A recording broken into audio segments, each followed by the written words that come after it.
E agora na minha gestão eu criei, foi a grande diferença da minha gestão para as demais, todas foram muito importantes, cada uma com a sua característica, andou mais um pouco para frente, né? Mas o que eu fiz foi profissionalizar essa parte de relações governamentais e advocacy. Nós não tínhamos dentro da Brasileira um funcionário destacado para essa relação com o governo, a nossa sede é em Brasília, porque para pautar, para ver o que está acontecendo no Ministério, para levar as nossas pautas, tendo alguém que alimente isso, porque a gente tem que se fazer representar no Ministério, nas agências, na Comissão de Saúde. Nós não tínhamos as pessoas, a gente tinha iniciativas, que eu estou falando, todos atuaram bastante, mas é uma sobrecarga muito grande se você não tem uma pessoa dedicada para isso. Porque quando fica diluído, você tem uma pessoa que é de eventos, outra que é a parte de RH, o outro é a parte de TI, o outro é da contabilidade. Então, essas pessoas, elas ajudavam, né? Os diretores também ajudam, mas o ideal é que você tenha uma pessoa que lide com aquilo o tempo inteiro, porque o Congresso é muito dinâmico. O que acontece? O Ministério da Saúde, ele tem todo agora um arcabouço lá, uma organização que avalia a incorporação de tecnologias novas, seja medicamentos ou dispositivos. Tem todo um processo, né? E tem uma comissão que avalia essas propostas de incorporação para o SUS, né? 70% da nossa população depende do SUS, né? Sim. Então, essa comissão avalia e tem uma secretaria, que é a Secretaria de Ciência e Tecnologia, Insumos Estratégicos, que tem um departamento que é responsável por, se a Conitec, né, aprovou a incorporação no SUS, o protocolo ele é feito por esse departamento. Então, assim, é muita gente, são muitos níveis, né? Porque o que acontece? A Conitec, essas comissões, elas avaliam a incorporação, aí tem um debate, eles contratam terceiros para fazer avaliação técnica da literatura disponível e tal, e votam pela incorporação ou não. Às vezes já tem um protocolo, que chama PCDT, Protocolo e Diretrizes Terapêuticas daquela doença, tem que reformar o protocolo para incorporar. Isso tudo tem prazo, e o que acontece é que os prazos não são cumpridos. E né? a atualização ela deve ser bem assim, dinâmica. Super dinâmica, né? Então, vão surgindo medicamentos, vão surgindo tratamentos. Em tese, esses protocolos deveriam ser atualizados de 2 em 2 anos. Em tese não, pela norma da Conitec. Nunca são. Então, o protocolo de hipertensão pulmonar, por exemplo, que é de 2014, agora em 2023 que ele foi renovado, né? Embora todas essas comissões nossas tenham feito várias tentativas, né? Então está tendo as consultas públicas, mas sair da consulta pública, aprovar e publicar é que é o problema. Então, esse departamento lá dentro da Secretaria de Ciência e Tecnologia, ele é o responsável. Nós estamos com a agenda da Brasileira pautada lá, com a reunião com eles, porque, por exemplo, o protocolo de DPOC está atrasado, o protocolo de fibrose pulmonar não existe, né? E alguns outros procedimentos na área da asma grave precisam ser atualizados, enfim. Nós estamos pleiteando isso, mas assim, é um trabalho de convencimento. Então, para você ter uma ideia, eu estou entrando no 5º mês da gestão, eu já fui todos os meses a Brasília encontrar com esse pessoal, primeiro para nos apresentarmos, né? E depois já agora levando já as nossas pautas, conversando, sabe? E também com os deputados, né? Algumas coisas são pautas para projeto de lei, e os deputados precisam de ideias para projeto de lei também, né? E tem muitos deputados e deputadas envolvidos com a saúde. A representação na Câmara Federal, né, no Congresso Nacional, é muito importante. São debates de ideias, gente a favor e contra, e dali tem que sair a história. Então, por isso que nós estamos muito envolvidos, muito presentes, para que a gente seja ouvido e seja chamado para decisões importantes. Então, a campanha contra o vape, produção, legalização e comercialização do vape, é uma campanha perene da Sociedade Brasileira de Pneumologia, assim como da Mineira, né? Nós não podemos deixar isso passar, porque é uma ideia que está sendo lançada pela indústria do tabaco como uma estratégia de minimizar danos, isso não é verdade. São muitas substâncias presentes ali e uma quantidade absurda de concentração de nicotina. Isso vai criar mais dependência e não reduzir dependência.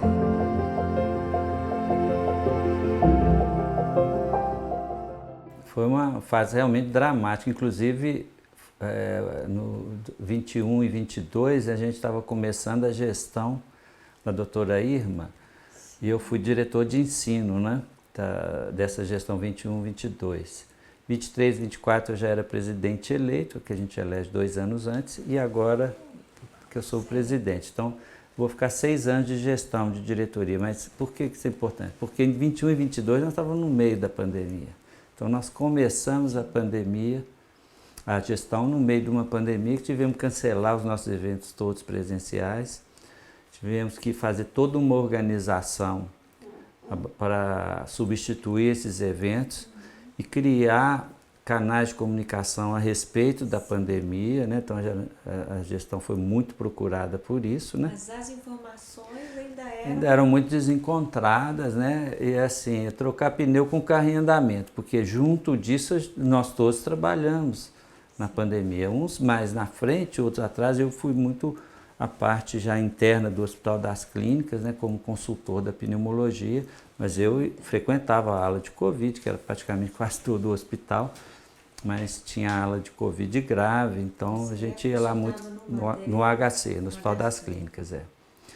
E, então foi uma época muito difícil, né, com muita desinformação, muito próprio da confusão e do pânico que uma doença desse tipo causa, né? E nessa fase da gestão da doutora Irma de Godoy, a doutora Margarete Dalcomo era a presidente eleita, que assumiu 23, 24. Sim. E a Margarete, como uma pesquisadora da Fiocruz, Fundação Oswaldo Cruz, né? E então com uma grande instituição e com as informações dela, já no início da pandemia, ajudaram muito, acho que o país inteiro, no sentido de trazer uma informação segura para a atuação de nós todos, né? E nós fomos crescendo nisso, brigando por vacina, até que conseguimos a vacina no ano seguinte, né? Mas foi muito difícil, muito difícil. Os residentes sofreram muitas perdas. Os residentes, eles passaram 2 anos aí envolvidos com a pandemia, né? Alguns reclamaram, né, que estavam muito cansados, mas isso aí é histórico e nós estamos aprendendo a lidar com pacientes muito graves. Porque a pneumologia cresceu muito nesse período, porque quem suportou esses casos graves de insuficiência respiratória, que eu preocupo, foi a pneumologia, né? É o escopo da pneumologia e dos intensivistas. Muitos dos intensivistas são também pneumologistas. Então a terapia intensiva e a pneumologia seguraram com um braço forte aí esses casos, né? A infectologia em outra área de atuação, né? Mas os casos foram dramáticos, até a gente entender como era melhor tratar do ponto de vista de equipamentos, ventilação mecânica ou não, dos pacientes com Covid, foi muito importante. Né? Como era um número muito grande de pessoas para serem atendidas e não tinha recurso para todo mundo, como que o senhor chegou a pegar essa fase na prática lá dessa dificuldade? Foram criados novos leis. Aqui em cidade grande claro, os hospitais ficaram lotados, sim, né? Então os outros fizeram um hospital lá no Expo Minas, não foi? Acabou não funcionando, porque acabou que os hospitais se organizaram, né? O Estado organizou os níveis de assistência e acabou que deu conta, mas assim, com muito sacrifício, né?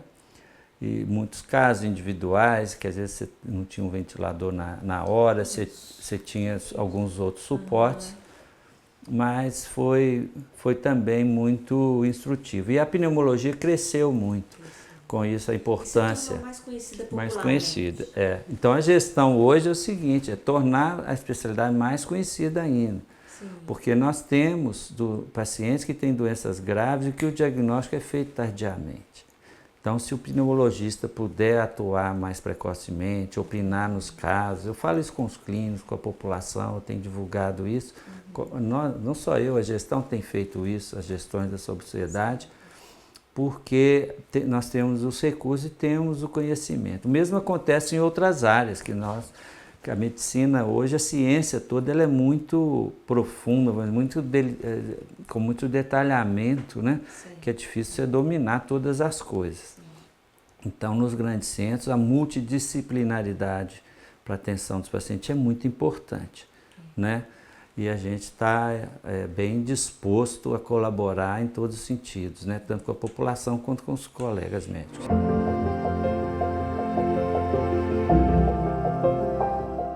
A gente está programando uma campanha para veiculação nacional, mesmo na mídia de TV, que acompanha, que acessa muitas pessoas, né?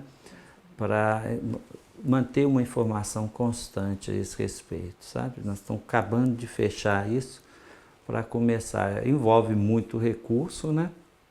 Mas a gente está tendo uma boa adesão aí da mídia e logo, logo vocês vão ver uma campanha larga a esse respeito, não só sobre essa questão do vape, mas também sobre a conscientização da importância da avaliação respiratória em pacientes que têm sintomas, né? O clínico pode fazer isso muito bem, mas até para a gente aumentar o conhecimento e a conscientização dos próprios colegas a respeito de algumas doenças que hoje causam grande impacto na saúde pública, sabe? A própria doença pulmonar obstrutiva crônica, as doenças com fibrose de pulmão, a tuberculose, que tem que ser uma campanha constante, porque as pessoas que não viveram as épocas de tuberculose, que você tinha em cada esquina, em cada família você tinha casos de tuberculose, pessoas ficando inválidas ou falecendo, né? As pessoas que não viram isso aí acham que nem existe, né?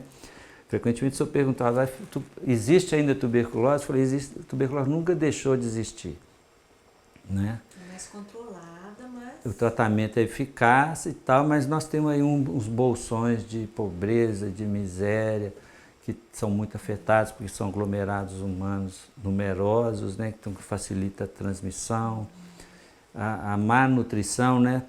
A gente tinha muita gente desnutrida. Hoje você tem malnutrido, que às vezes são obesos, mas não são bem nutridos, não é? Pela alimentação deficiente, enfim. Problemas sanitários. Problemas sanitários muito graves, né? A gente espera que o poder público consiga, né, atuar nas diversas fases do controle da doença que vão desde aí das condições mínimas sanitárias, né, de vida. Mas naquilo que a gente pode, a gente vai caminhando e levando conhecimento mais adiante.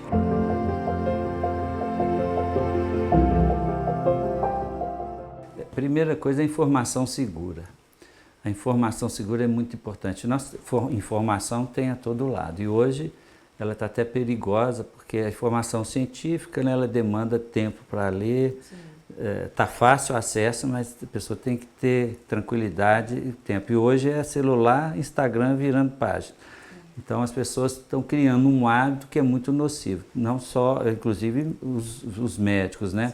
Então, e a informação é muito vasta. Então, na sociedade, você tem a possibilidade, a oportunidade de conviver com pessoas bem informadas, que vão discutir os assuntos dentro, já num ambiente sadio, vamos dizer assim, que a informação já foi bastante discutida, ou é bastante discutida e filtrada daquilo que é bom, do que está sedimentado, do que está por vir.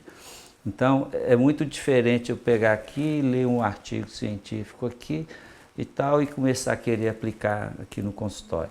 Diferente é eu participar das comissões, das discussões. As comissões são científicas, discutem os assuntos, dos congressos, você ter oportunidade ao material e discutir com os pares, que muitos deles, e foi isso que me influenciou na carreira, né? Que eu começar a participar da sociedade, participar com professores de outras universidades do país, de São Paulo, do Rio, de Porto Alegre e de outros países, estar ali próximo, né, ter a oportunidade de conversar, estimular.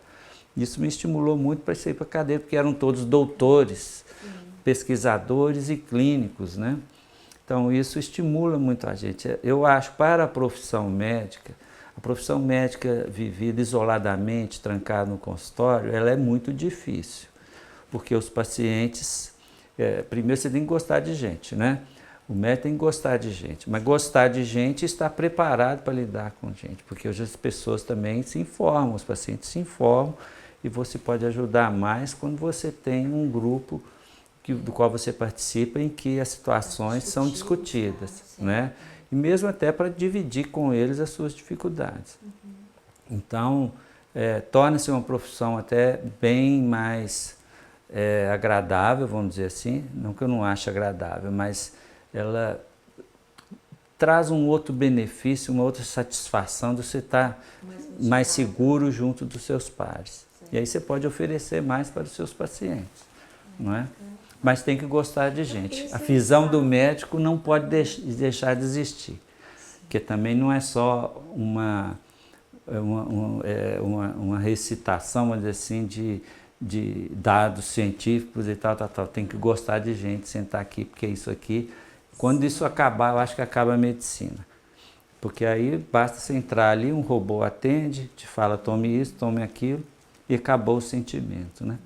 A medicina tem essa parte que as pessoas precisam disso, não é? Às vezes nem sabe que é isso que está faltando, não é? Mas o acolhimento do paciente é muito importante para o sucesso do tratamento, é a confiança que ele tem no médico. Se o senhor fosse dar um conselho para um residente, um estudante de medicina que estivesse saindo e pensando em fazer pneumologia, o que o senhor diria assim? Bom, eu acho que pela minha história, assim, eu faria tudo de novo, não arrependo nenhum passo que eu dei. A conviver, ter a oportunidade na clínica médica de conviver e fazer a formação em pneumologia foi muito importante. É uma especialidade para quem gosta de clínica, não é cirurgião, então é uma especialidade muito boa, porque você basicamente não lida só com pulmão. Doenças respiratórias é mais de 1/3 dos problemas de saúde pública, né? E a gente lida muito com pacientes que têm dificuldade respiratória, cansaço e tudo mais, em que estão envolvidos outros aparelhos, outros órgãos, né? Cardiologia, então a gente interage muito.